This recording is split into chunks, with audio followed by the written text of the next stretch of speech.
Hello, everyone, and welcome to another broadcast of Northwest Georgia Cryptics. I am Rick Weaver, your host. Our co-host is off for tonight. We are joined by Mr. Doug. Doug, how do you pronounce your last name, buddy? Hajicek. Hajicek. Okay, we're have Mr. Doug Hajicek on from Monster Quest. Doug, can you tell us a little bit about yourself, buddy? Oh man, I don't know. I wouldn't know where to start. Obviously, I produced Monster Quest, as you've already mentioned, but yeah, I started doing TV about 35 years ago, in the 80s, and I've been doing it ever since. Started out as a wildlife photographer and then moved into cryptozoology when in 1991 I found my own Bigfoot tracks and switched everything over to, producing shows on Bigfoot. Oh, okay. Yeah. Well, my first sighting was back in 1984.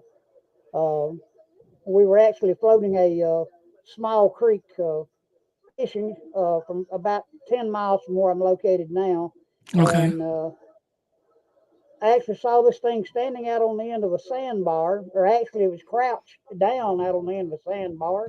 And as we got closer to it, the thing threw its head back like it was kind of winding us.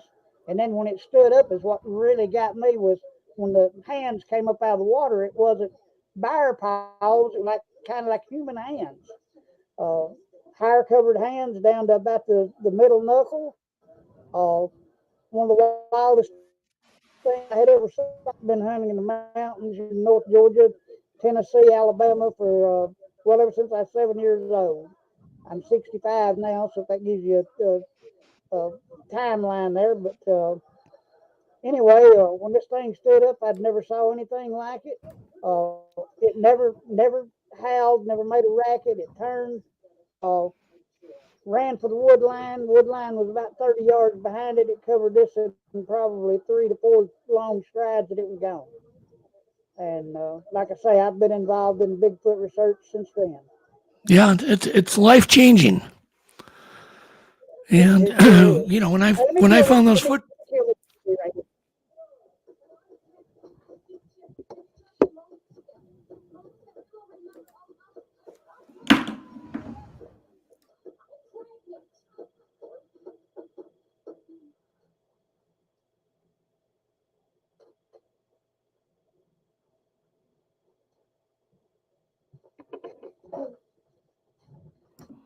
Hey, Doug, I apologize for that, man. no problem. Okay, I run an auto parts store down here in Calhoun, uh, and I was about 9:30 getting out of there tonight, so I was running a little late. No problem. We had a So anyhow, I was just we saying had a that bunch of yeah, when customers. you see when you see something, it can be life changing. Oh, most definitely. When I saw this creature, I had, of course, as a young child, I had saw the Gimlin Patterson film from California. Yeah. But as far as having any other, anything to do with Bigfoot in general, I had really never had anything to do with it. And then in 2011, a very good friend of mine, Blake Duckworth, and I had gotten into doing some paranormal research, and we were down at a no rural cemetery in Bartow County, uh, here in Georgia, and it was along about 11:30, 12 o'clock at night. They were probably six of us down there that night, and all of a sudden we started getting rocks thrown at us, and uh, it paralleled into rocks the size of a basketball coming through the treetops and landing within 3 to 4 foot of us. And we had about 8 or 10 of those thrown. We cut out and run back up to a pavilion up at the upper end of the cemetery, and run up and under it. And then all of a sudden, this big tree is pushed over and actually hits the ground, and you could feel the concrete under our feet vibrate. The tree was so heavy when it hit.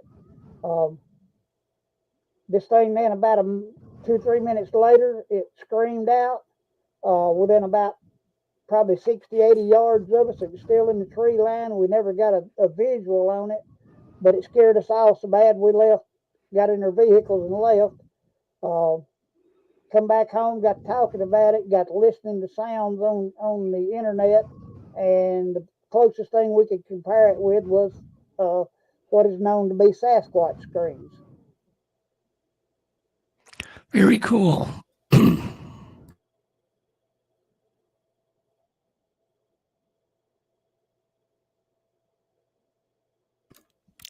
So, what do you want to talk about tonight, Ricky?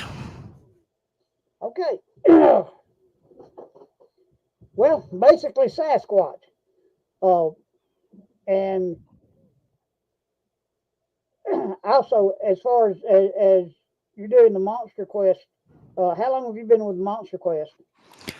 Well, I started the show in no, it would have been about 2005. And I don't think it aired till 2006. And then ran through, 2010, 2011. Oh, okay, okay. So the show is not actually running anymore, huh? No. It is running in reruns. Oh, okay, It's okay, actually running okay. all over Europe, all over the U.S. It's running on the Quest channel every day. It's quite a number of places. Obviously, it's on YouTube. Right, right. Yeah, I watch it quite often on YouTube, and actually love the show. Uh, what what did you actually?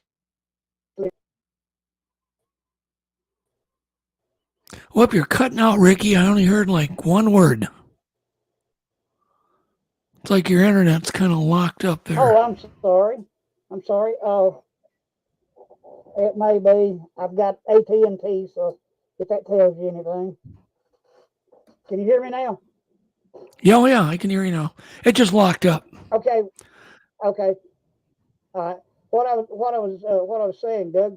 Uh, what was your basic involvement as far as I know you produced the show, but were you ever out on any of the expeditions with them, or? Oh, sure. Yep. Yeah, I had my hands full. I had to come up with the ideas, do the outline, do a lot of research, hire the film crews, go on many of the shows, and then come back and edit it. You had to do Oh, the okay. edit too. So yeah, it was one of those jobs. I would go to bed at 4 in the morning and get up at 8 every day for 4.5 years, Wow. Monday through Monday. So So very yeah, it was kind of demanding. a life devoting. Right. Very very Definitely. demanding. Yeah. And there were some years we had to do 26 1 hour episodes. So we had to do double the amount of work some years. Wow. That was what what would be the most single um, piece of evidence that you would have say that y'all gathered while doing Monster Quest? Well, on the Bigfoot mystery, it would have been probably the screw board when we got DNA that came out with chimpanzee DNA on it up in Ontario, Canada. And that was in the Sasquatch attack episode. Oh, okay, okay. Was that? I know y'all did one where a cabin had gotten broke into Yep, there. that's the one. Yep. In That's fact, the one. yep, and we're going back there in August even this year. Oh, okay. I'll Wow. be shooting another doc up there. Okay. Hey man, that's awesome. I watched the show. It was a very awesome show. Yeah. And so y'all came back with chimpanzee DNA on that. Yeah, if you watch the show, there's, we didn't get a full DNA sequence, but some of the sequence that we did have had 5 of the genes that were the same genes that are divergent in humans and chimps. So what is that doing up in Ontario is the question.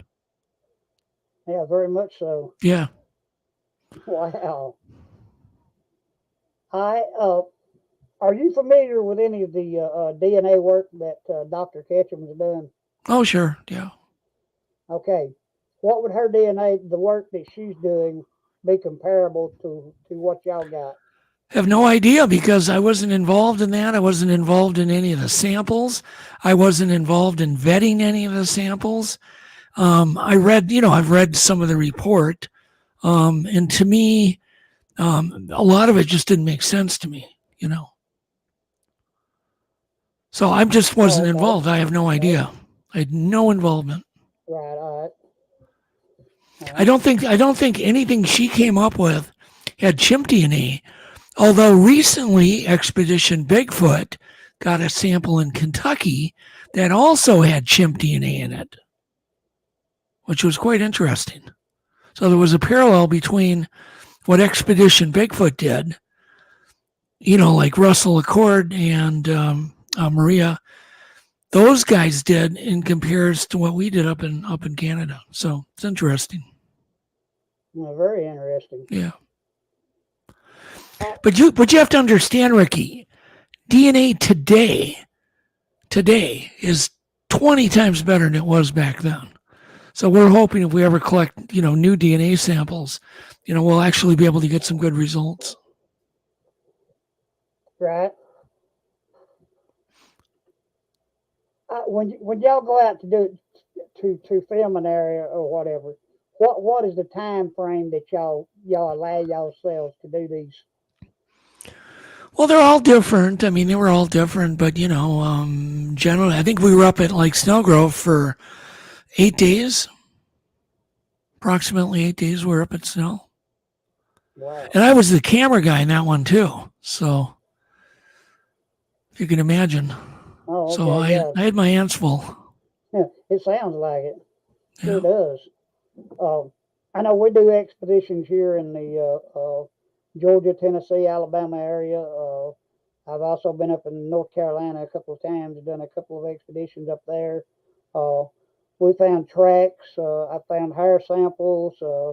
I have friends that live up in Nashville, Tennessee, that have had these creatures reportedly on their property. They've done hair samples, sent them off, but everything that we come back with just comes back to a oh God, what? How did they put that? The last one we sent in, we found a hair sample on Blue Ridge, sent it in, and it came back as being of course, a human sequence, but then also an unknown origin in it. Yeah, I mean, that's been kind of typical with the hair. The hair keeps coming back human for me. But that's different than nuclear DNA. That's, they're doing mitochondrial tests. Right. But every time I do hair, it's been coming back human. Even though the hair is completely different than human. It's got a tapered end, no medulla, and it's got human scaling, but the scaling in the hair is a little thinner in diameter, to put it mildly. It's more wispy than human hair, almost like a baby hair. Right, and I noticed that about some of the samples that we found. But I'm gonna tell you, man, you're putting time, effort, and all of this. I've had guys call me up. I've had guys send me email. Had one send an email here a few months ago, congratulating me on finding a way to make money off something that didn't exist. Yeah. Well, my reply to this guy was, I've not made a dime off of this myself. I don't charge anything for the shows I do. Everything the research that I do, the money comes straight out of my pocket. Yeah. And I like to let people know that. It's not nothing that I'm out here trying to make a dollar off of. Well, when I did Monster Quest, I did it. The only reason I even agreed to do it was because I could get the scientific test paid for. So I'm Right. a researcher. I found footprints. I wanted answers. So to me, doing Monster Quest was just one way to do a whole bunch of different research Right. and have my Basically, expenses paid. basically that's what it's been for me ever since 1984. I've been searching for answers. I'm not trying to prove to anyone that this creature exists. It's basically just something to prove myself. Yeah, exactly. Exactly.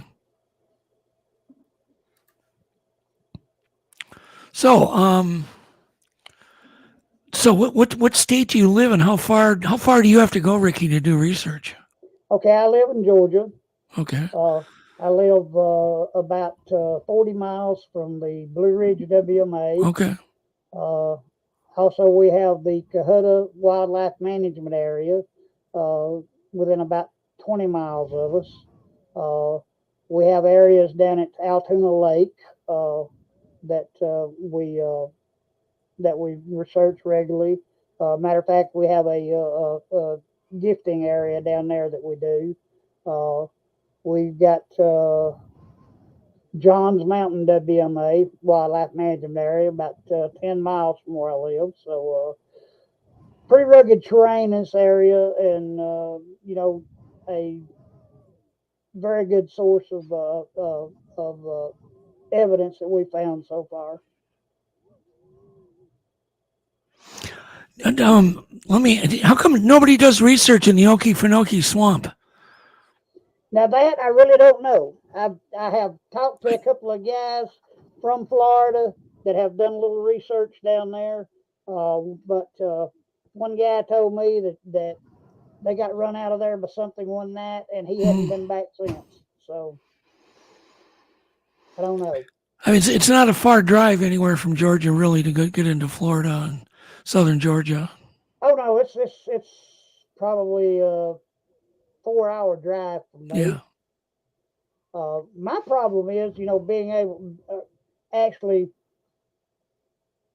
knowing what the protocol is about going and going, on that type of property there in the swamps, uh, as far as the regulations are concerned.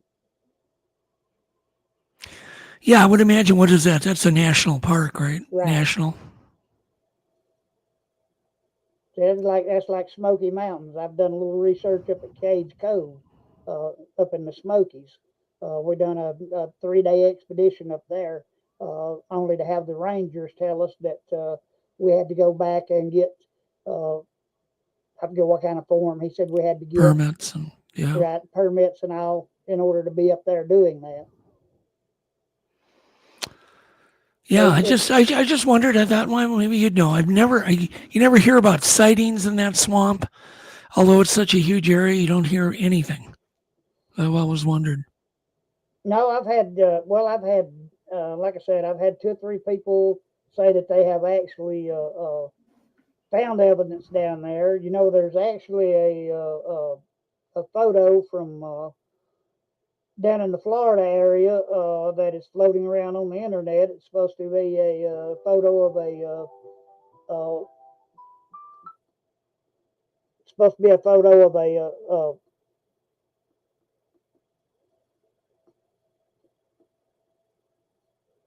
Bigfoot that was taken down there by a trail cam. So I don't know really. I just to answer your question on that. I really don't know.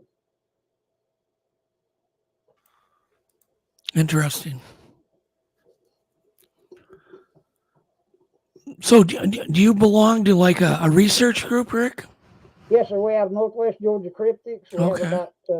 We have about 11 members Okay. that go out with us. It's a Uh, good number. it is. It is. I find that if you've got more than actually on a, I like to have. If I go out on a research team, I like to have about 4 people with me, maybe 5 to 6 at Yeah. the most, to do the cameras, to help do the video recordings, to help do the sound recordings, uh, get everything in place. So I find that basically if I've got 4 to 6 people with me to do this when I'm out in the field, I'm better off than having everybody there at one time. Interesting. So, yeah, generally when I do stuff, I do it with my son or very very small amount of people, maybe two other people. That's about all we do up here. Oh, We have to okay. we have to drive anywhere from 20 miles to 300. So we've got Lord. areas that are 20 miles away and some that are way up north. Right. It's all about access. You just don't have access everywhere. You know, I I'm hate to, I sorry hate, I hate to do research in state you, parks. you broke up there, Doug. I say I hate to do research in state parks because there's too many people in them. We like to get into private land and so on. Right, right. Well, what it is with our WMAs that we have around here, our wildlife management areas, uh, most of the time you don't have a lot of people in those areas at one given time. Uh, that's like Blue Ridge over there. One of the areas that I do at Blue Ridge, the Old Hickory Flats Cemetery. The cemetery is actually located about 3 miles off the Appalachian Trail. Excuse me. Uh, we've done two expeditions over, no, three expeditions over there. We came up with quite a few video or quite a few audio recordings uh, of yells, yelps, whoops that we've caught on that we've caught on audio. Also, a couple of small footprints, and then one 16. I think that was 16 and a half by uh, I think like eight and a half at the heel. Pretty good sized track. Of course, barefooted. We do have a guy up in Virginia that works with us that has. He's actually. I have a bunch of footprints here on my computer where he has sent me pictures of the prints that he has taken, and I think the largest that he's got is like about 18 and a half inches. That's a big one. Very large print, That's and big. it was at a river bottom, or yeah, actually a river bottom, and this thing had stepped into a sandbar, and then had stepped on over into the river, and the one print is all he got. Yeah, it is certainly a weird phenomenon where people keep finding one print. It's very odd. I've had reports of people finding them where a guy in Alabama called me a couple of weeks ago. Uh, he said that about 2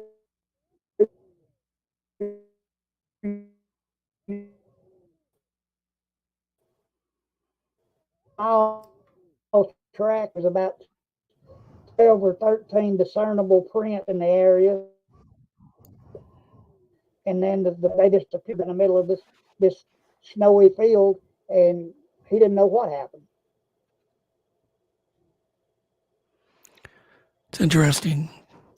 Yeah, tracks are tough. They're rare to find. They really are. I can't think of a whole lot of tracks that I found here in Minnesota because the ground is so rocky.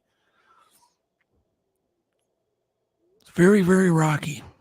What gets me, what really gets me about this whole phenomena is where you've got a field like that where there's snow on the ground, and you've got tracks leading out into the field, and then they just disappear.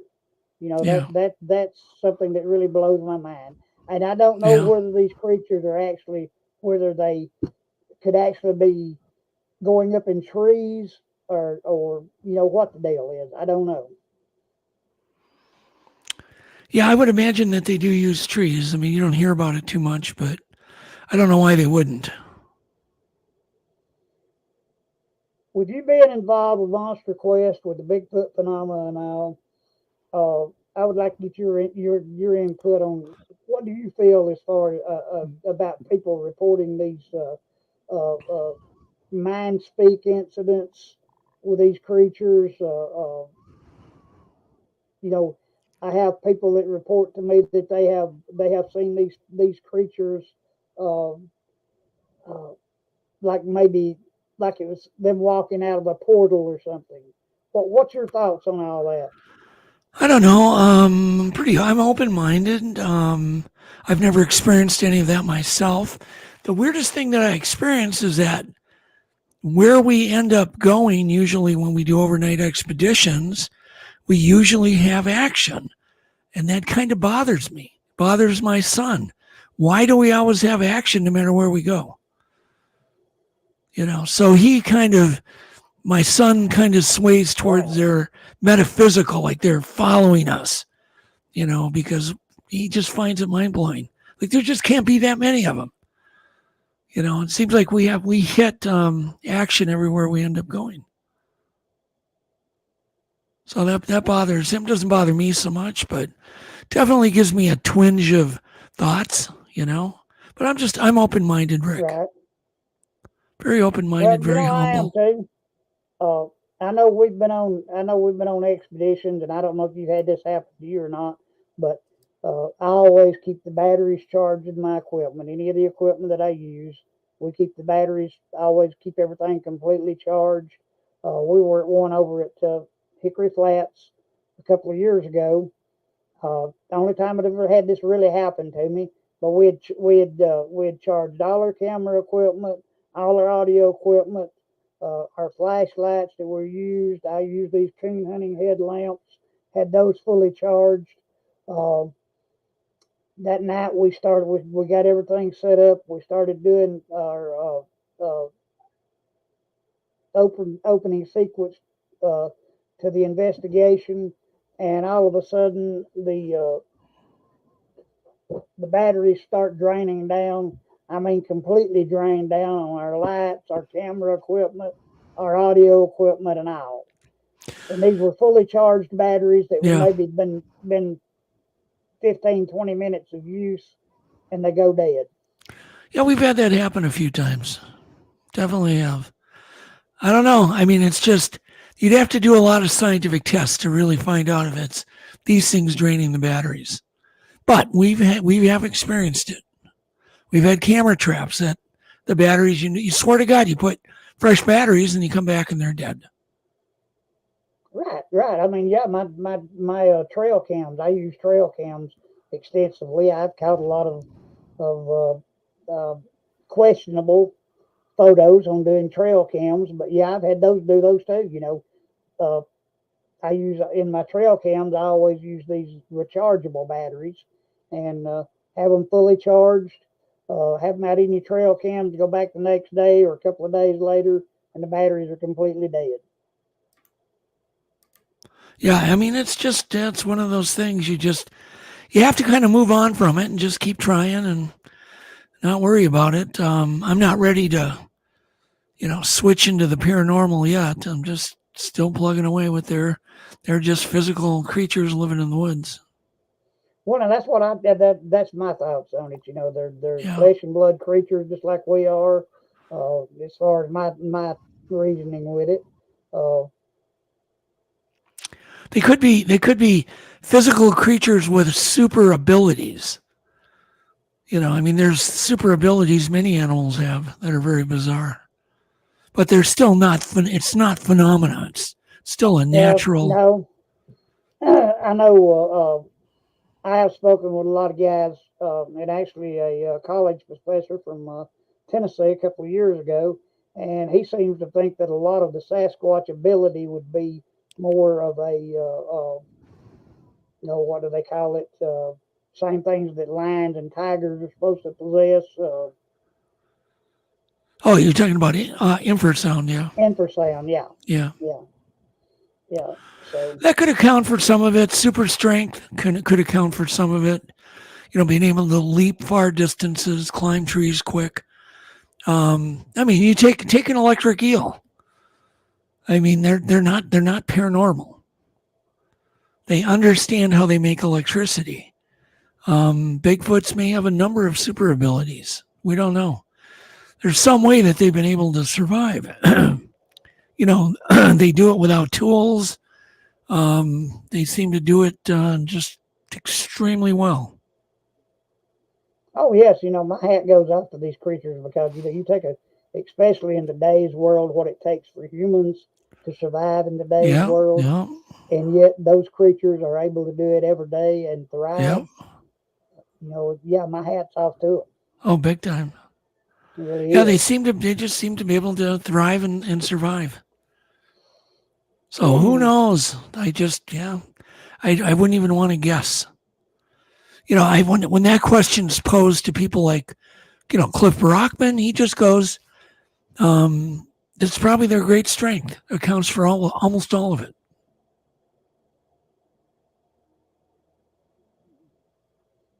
Who knows? Yeah, I'll say that. I don't know where I live at here. I have well, over at Blue Ridge, we have a Bigfoot museum over there. It's run by a gentleman from uh, actually out of Florida. Uh, I don't know if you know the place I'm speaking of or not, but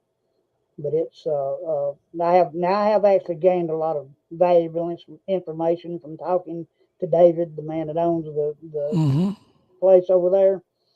Uh, but also there's beliefs that he has about these creatures that I don't agree with. So it's just a catch-22. Yeah, I mean the main thing is people don't just because they have a different opinion, they shouldn't be fighting about it. None of us know. Even the people that think they know, we just don't know. Nobody has one in their basement. Doug, your feeling on this, as far as Sasquatch and science goes, uh, what is your opinion on somebody just going out and killing one of these creatures to have it hacked up by science? Once again, I probably wouldn't do it personally unless it was a self-defense. Um, but people may need a body. I think there's other things that can raise the bar and just keep raising the bar. That's all we need to do is keep raising the bar. Eventually, there'll be funding for certain academics to get a huge amount of funding, and then they can go out and try to put the mystery to an end, with more equipment, more training, and more patience because they won't need to go to their day job. They can stay in the Right. field for a year. Well, I myself, like I said, I've been doing this since '84, and I have found that a lot of say park rangers, a lot of policemen, a lot of firemen that I've spoken with from 1984 to 2023, their attitudes have completely changed concerning this creature.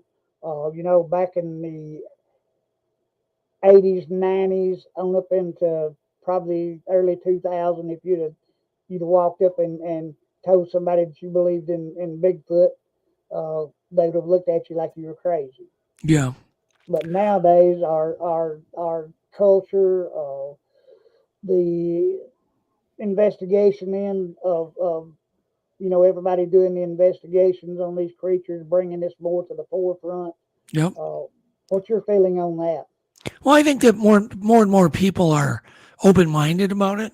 Um, Still lots and lots of skeptics, but they're not laughing at it anymore. The topic has been raised and it'll keep getting raised. I think that, well, look what's happened to the UFO phenomena. People laughed about that. All the journalists laughed about it. That smile's been wiped off everybody's face. And I think at some point, we haven't had any major breakthroughs lately, but I think by the end of this summer, there'll be some. It's my prediction. Well, I hope you're right. I really do. Uh, this is something that a lot of people ask me, why do I get out and chase after something that's not out there? Well, Right. that's one thing. One thing is I enjoy the outdoors. I love Sure. being outdoors. That's one of my biggest things. Rick, we're all here to learn. I mean, I think I always tell people, I always tell audience I speak at, the people interested in this phenomena, as a general rule, are smarter than most of the population because they're extremely curious. They want to learn. So I think the research is healthy. I think it's good for our brains. I think that generally the people in it are more curious about life in general and are smarter than the average person. Very good outlook on it. It Yeah. really is. Uh, I know. There's been hundreds of times that I've been on these expeditions, and I've had we do a good bit of gifting in areas, and I've had areas where we put out things such as apples. We put out hey man, basically anything we could think of to put out there to see what if we could actually draw these creatures in and pique their curiosity or whatever. Um, but I found that apples has been a good source for Yep. us as far as them taking apples. Agreed. Uh, uh, Peanut butter's Man, been I've really even good tried for slab. peanut butter jars. I don't know why. We have great luck with peanut butter, sealed peanut butter jars. Right. Well, I'm gonna tell you, there's a guy in Cartersville that Johnny Two Bears is what he goes by on the internet. Uh, Sasquatch Brigade is the name of his uh, show that he does. But he had actually put a jar of peanut butter. He had put the full jar with the closed lid, and that sealed lid. Had taken that thing and had run a screw down through the middle of this thing and attached the jar of peanut butter to a tree. Smoothed it off, put the lid back on it. The next morning he went out there. The jar was still attached to the tree. The lid was gone with one big thumbprint right down through the middle of the jar of peanut butter. Yeah, I hear peanut butter stories constantly every week. I still hear new ones. But yeah, it seems to be effective. So, you tell me, either a creature, it had to be a creature with thumbs like ours to be able to take a lid off a peanut butter jar like Yeah. that, uh, or had to be a human.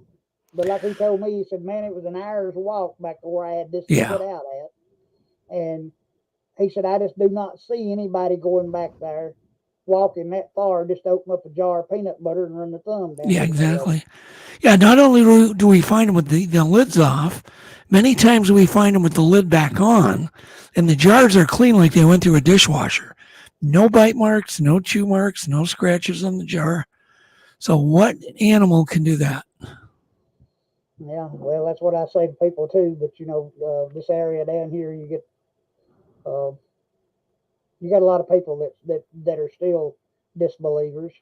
Now I have a lot of people in this area though that are like you say, they're really open minded to what we do, and that's one thing. I have a jacket that I wear that has the name of our group and all on it, and with my phone number and all on it. And I get a lot of advertisement off that from people calling me where they just actually saw me out in town and jotted my number down and Yeah. called me and uh, introduced themselves and say, look, mom's got this little problem going on her property, or I've got an Aunt Sarah that's got things that's happening on her property. So we get a good bit of leads like that. Well, I'll tell you this mystery is not going to go away. It keeps getting fueled and fueled by new sightings, new experiences by people all over the country. It's not going to go away. A lot of people think this mystery, just ignore it and go away. No, it's never going to go away. It's fueled. I mean, people are not seeing unicorns. They're seeing Bigfoots. Well, I'll tell you, I've had them. We were on an expedition about a year ago, no, 2 years ago, down at Carter's, or not Carter's, but Altoona. And Johnny Duckworth, a friend of mine, Blake's dad, as Johnny, Blake, and I, we'd taken Johnny's big bass boat down there that evening and put it in the lake. And we came all the way back over to where we'd been having our encounters with them there next to the old cemetery. We were sitting about 20 yards no, probably 20 feet back off the bank out in the edge of the lake in the boat. Blake gets up and does a yell. He's standing in the middle of the boat. I'm standing in the front, and his dad is running the motor. Okay, Blake does a yell. Okay, right on the bank above where we're sitting, maybe 40, 50 yards up in the tree line. This thing, man, I'm telling you what, it screams out at us. And you could actually feel this vibrate in your chest. It was so loud and so powerful.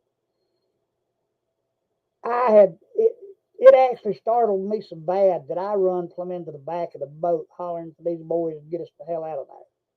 And that's how bad it scared me. I had never had one right on top of me like that. And someone ever has an experience like that, that's something that they'll never forget. Yeah.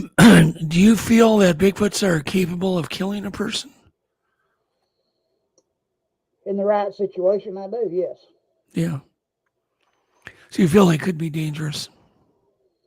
Oh yeah, I feel they could be very dangerous in the right situation.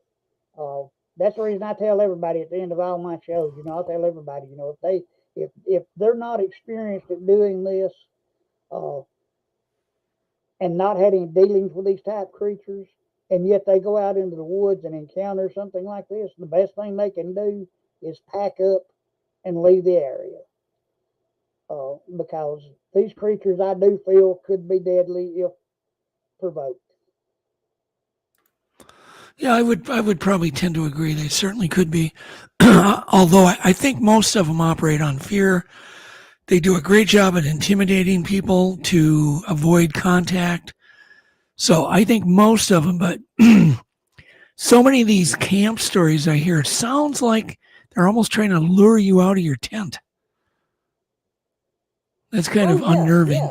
Yeah, where they walk up and slap your tent or throw rocks near the tent. Yeah. Yeah, I wouldn't want to be the one guy that gets out of his tent. My son did some investigations last summer where they recorded a bunch of, very aggressive activity around the tent. Well, the reason they went there is because somebody had gone there and went missing. All they found was his wallet. And I can only imagine that maybe he had the same kind of activity. Maybe he had the same kind of activity, Rick, and then he got kidnapped. Wow. I just had a comment here. Flat Rock commented, I wish there was a central location where we can send possible evidence to, i.e. videos, photos, and audio. Yeah. Do you know of any such place that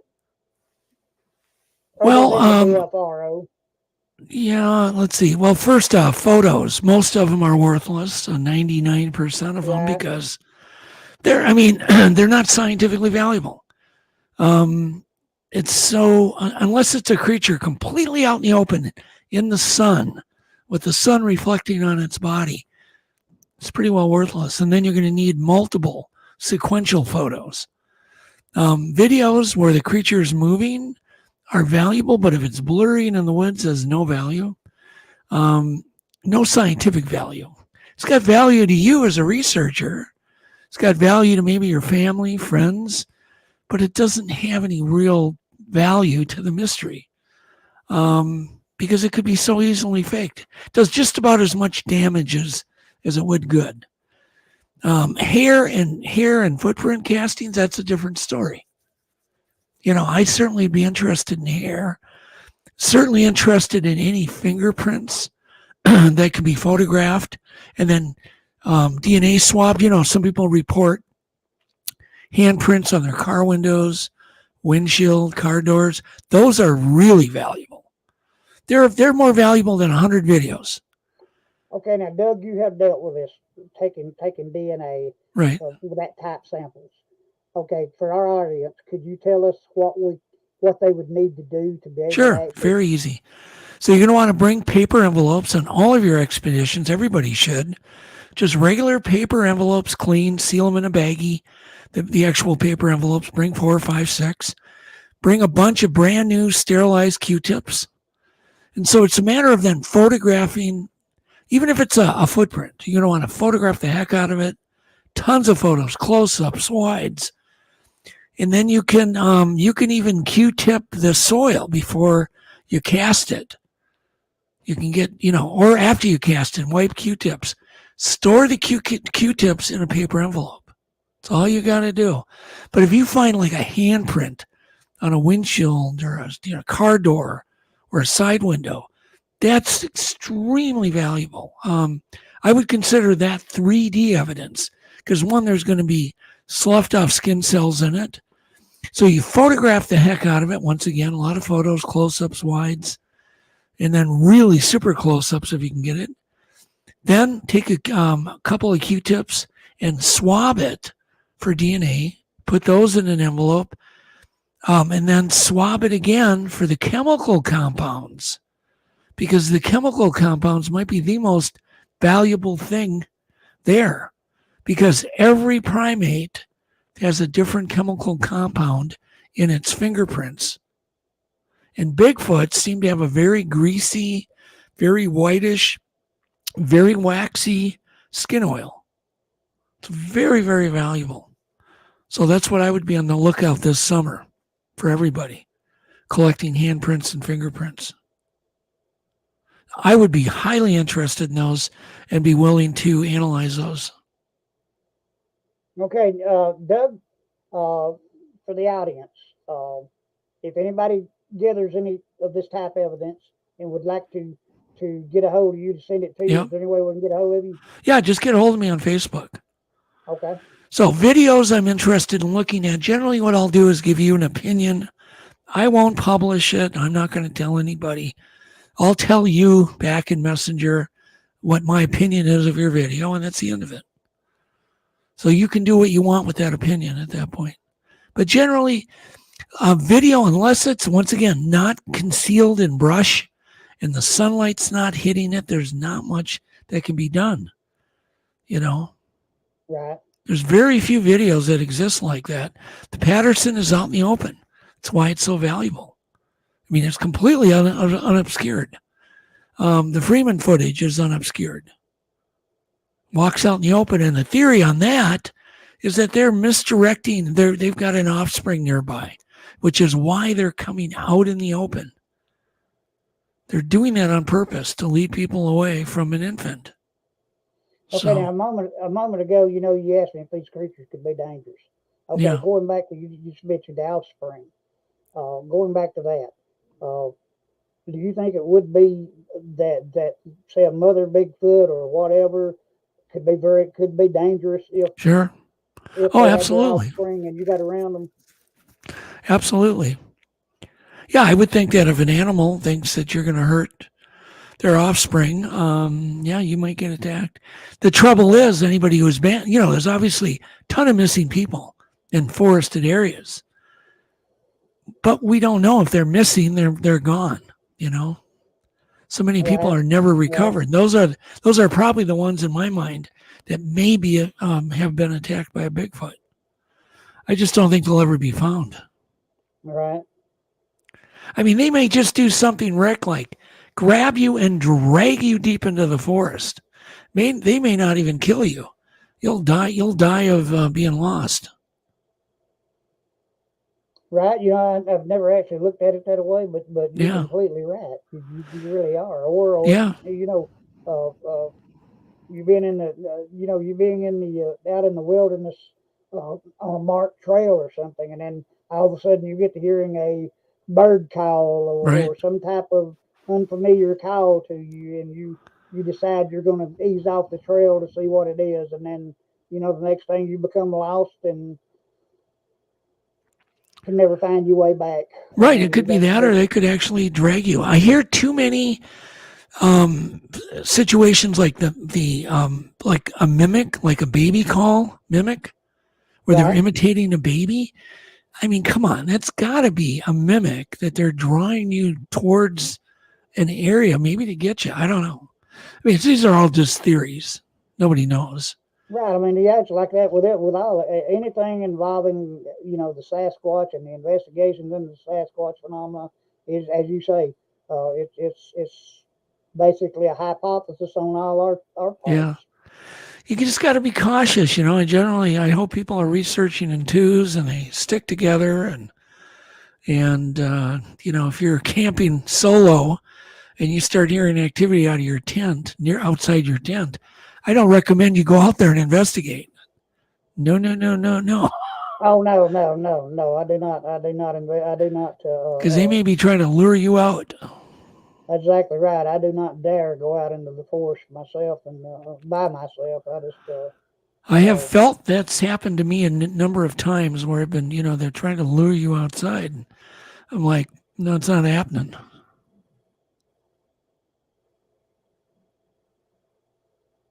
that yeah. There's so many questions, and it seems like if uh, you asked one you asked one question and you get 40 more. If you know what I mean. Yeah. It's just that's the way it goes in research. Yeah, it's just There's amazing. I always mean, it's kind of like there's always a hidden. There's all. well, I was just going to say, the more we know, the Go more ahead, Doug. questions we have. That's it. That's it. The more one door opens for you, the more uh, the other doors closes. Yeah. It's vice versa. Somebody says, "Oh, one door closes, another door opens." Well, it's basically Yeah. a different scenario with Bigfoot research. These creatures seem to have no patterns. The only pattern they have is, you know, 99% of all sightings happen within 500 yards of water. We know that you're not going to have a sighting unless there's woods, water, and forest. So, or wood, water, and hills. So, generally, you're going to need two of those things. You're going to need, you know, woods and water, or woods, all three of them, woods, water, and hills. So, it's very much a geographic problem. But other than that, there's not a lot of patterns. So, I think they're very individual. I think some may migrate, for instance, in the winter. Some don't. Some like this type of food, some don't. Some like, the meat availability 24/7, 365 days a year, but maybe other ones don't. And they go, hey, no, I'm migrating. You know, I'm going to follow the plants where the plants are edible. So it's very tough to get a handle. It's not like mountain gorillas that, you know, lay around in the bush and just eat bamboo all day. Right. You know, they're very different. I think there's a lot more individualism than we could imagine. And they're doing studies like even on white-tailed deer now. They did a recent study where they found out white-tailed deer don't even eat all the same thing. They have certain preferred foods they like. Each deer likes certain foods. Some don't touch cambium. They don't touch the cambium under the thing. They like dry grass. Other ones like fruit. Other ones like this. So as we learn more about regular animals, things that I hear about Bigfoot seem to just keep making more and more sense. For instance, alpha wolves have never been photographed. It's always the beta wolves they get photographed with game trail cameras. They have now proven that it's only the beta wolves that ever get caught on a game trail cam. The alphas never get caught. They send their little sentries out to investigate. So as we hear more and more stories like this, it just starts making a little more sense, the Bigfoot mystery and some of the things that we've come to know. Right.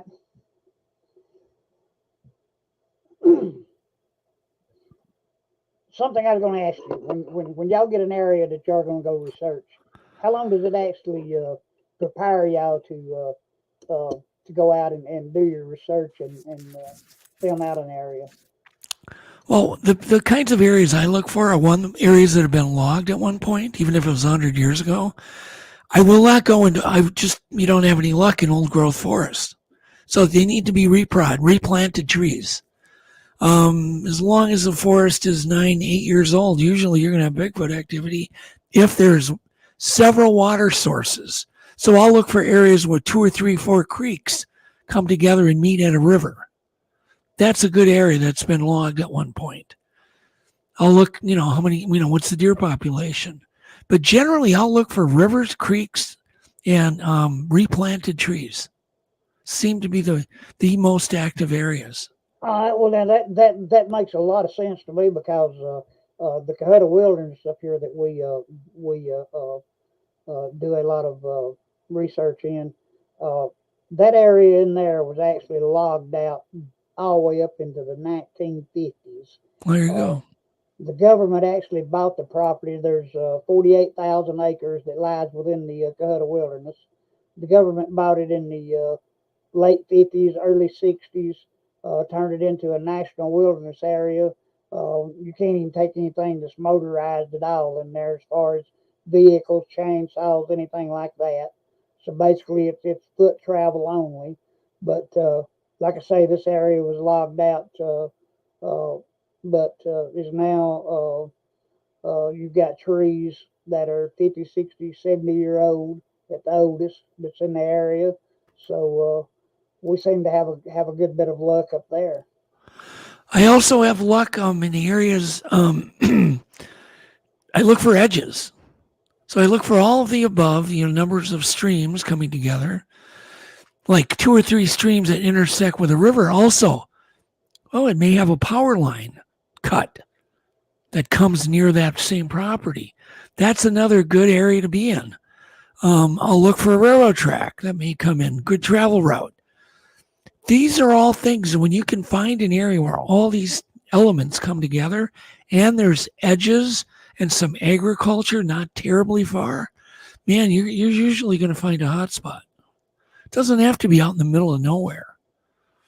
It Right. just has to have good cover, forest cover, and good corridors to get into maybe remote wilderness areas so these creatures have escapes into like during hunting season. All right. Another question that I had posed to me here a few years or a few months ago was, why are these creatures so elusive? What is your take on that? Fear, general fear. I think they have Yep. curiosity, but I think okay, so like black bears. We have so many black bears in this country. In Minnesota, we have about 40,000 black bears. And they've been around. I mean, they evolved next to the saber-toothed tiger. Black bears did. But they've survived because they've been fearful of people, fearful of their own shadow. So I think Bigfoots are a combination of fear and curiosity. And I think that's when we have sightings. But they're only going to be curious when they can get over their fear. So I generally think they're just elusive because they're very afraid of us. Although I think they can rip our arms off in a second. Right. I know I've been into areas where we've been in and set up camp and had these things come to within maybe 40, 50, 60 Yeah, yards of our camp, throw rocks, throw sticks, but never actually show themselves. right. And that's because They they're afraid to. And they're right not they only afraid to, they feel in control. They know they've probably already been watching you. They kind of know what you're capable of. They have an escape route and they'll come in. But I really do think they operate mainly on fear. People should be thinking about that. What would I do if I was afraid? Where would I go? What would I do? I've just experienced so many of these. They'll throw a log at a cabin, for instance, or near your tent, and then they'll run and they'll book. We've all seen the gorilla hit the glass and run at the zoo. right That's them. That's their same personality. They're big and strong. They want to show you how big and strong they are, but they're scared of their own shadow. They're very what would be a good analogy? Kind of like a bully. You know how generally bullies are more afraid than the regular guy, which is why they're bullies? Oh yeah, I've run into You quite a ever few stood like up that to a over the bully? They years. usually run. Oh yeah. I had my first experience with a bully when I was a kid who hassled me for 3 or 4 years. Finally, I had enough of it and walked up to the guy, and I'm sure my veins were sticking out of my neck. And I said, "You do one more thing to me, I'm going to take that, you know what, and shove it up your, you know what." And the guy immediately just backed down. That's kind of, think gorilla, I guess, slap the glass and run. Many times we'll have activity, kind of sneaky activity, whether it's a cabin or a tent. They're sneaking around, they're doing stuff. But generally, there's one big gadook at the end, one big grand finale that they'll do to show you how powerful they are. But then they run. And you're not going to have any more activity after the grand finale.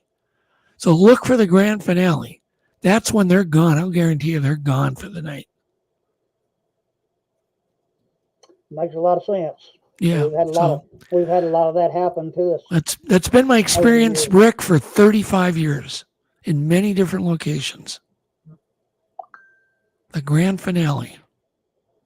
And I think if people think back, or people that listen to this will think, there was this one big gadoosh and one big rock that came sailing in, or one big pound on the cabin, and then they were gone. Yep. So they want to do everything they can do but confront you in person. And they're afraid of us because they don't understand us. That's my theory. It's like black bears. Yeah, I mean, black bears are super intelligent, and they're one of the few animals that you can tame as an adult, is a black bear. Another animal you can tame as an adult is a chipmunk. But it takes great intelligence of that animal to allow you to tame him, to allow you to it allows, some animals are really good at accessing your demeanor. And black bears do a very good job at that. They're constantly, even when I've been with like black bears out in the woods and they're accepting you, and I've been with females with cubs, and they'll accept you. And I've actually had black bears leave us to babysit, her cubs, because they trusted you.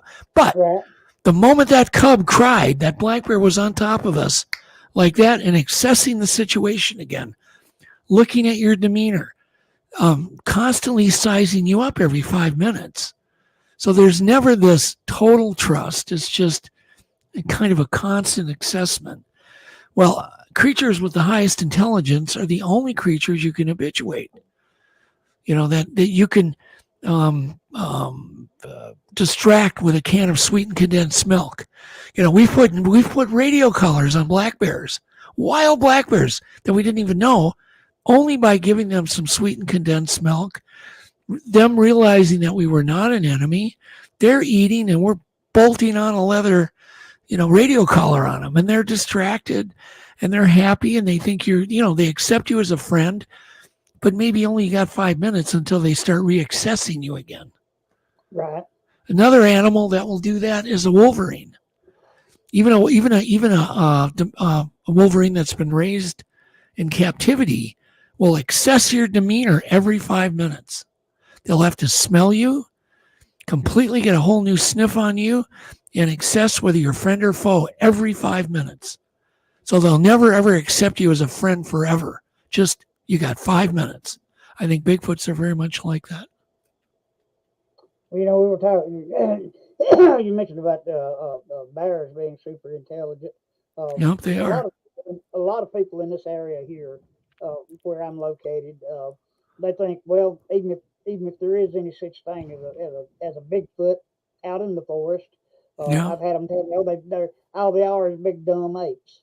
Well, I know a guy from Tennessee that had an experience about 3-4 years ago up there where he was going and trout fishing on the weekends up at a state park, and he was going in up there. He said he had to walk about a mile in from where he parked at, set his camp up, and he said every weekend on Friday nights when he went in for a couple of months, that by 10:30, 11 o'clock he would go to bed, and he said he started something started throwing pebbles, just small pebbles and rocks against his tent, and this rocked on there for about 2 months every weekend doing that. Yeah. All right. Well, he decided one night, one afternoon, Thursday afternoon, I think's what he told me, he went to Walmart and he bought a bucket of tennis balls. Okay, he brought these tennis balls with him, went to camp, same thing that Friday night, being thrown against his tent. All right, he said he got up and opened the flap and started just randomly throwing these tennis balls up through the woods above where he was camped. He said you could hear these things running back and forth, I guess chasing these tennis balls. But what really amazed him was when he got ready to leave the next day, he went back down to his car. He said they were like 10 or 15 vehicles parked in the parking area, and some of them was parked there the night before when he arrived. But yet he walked to his car, and every tennis ball he said that he had thrown the night before was lined up across the windshield of his car. Yeah, I've heard similar stories. Yeah. Now you tell me if these creatures are just a dumb big ape out there running around, how do they have the capability of doing something like this? Right. No, if anything, they're just big, really smart apes. I mean, I would put their intelligence out in the woods and way smarter than us out in the woods as far as survival goes. So, yeah. So if you're out messing with these things, you're playing chess. You're basically playing chess with them. They're in control. They're totally, totally in control. Well, Doug, buddy, I would love to invite you to come back to the show on another night. Sure. We've went a little over the air. We normally run for an hour. Yeah. We went a little over the hour mark. I would, like I say, man, I would love to invite you back. Maybe here next month or so, we can get you back on here for another show. Sounds good. You're a very, very intelligent man. You know, coming dealing with these species. I've really enjoyed talking to you tonight. And like I say, you have a standing ovation to come back and rejoin us anytime you'd like to. Sounds good, Rick. Will do. All right, and if we come across anything down here that we think you might be interested in, we'll drop you a line. Yep, just give me a shout. Give me a shout. All right, thank you very much. All right, thanks, Rick. This is Rick Weaver with Northwest Georgia Cryptics, signing off for tonight. We're back next Friday night. Join us for another good show. Thanks, everybody, and God bless.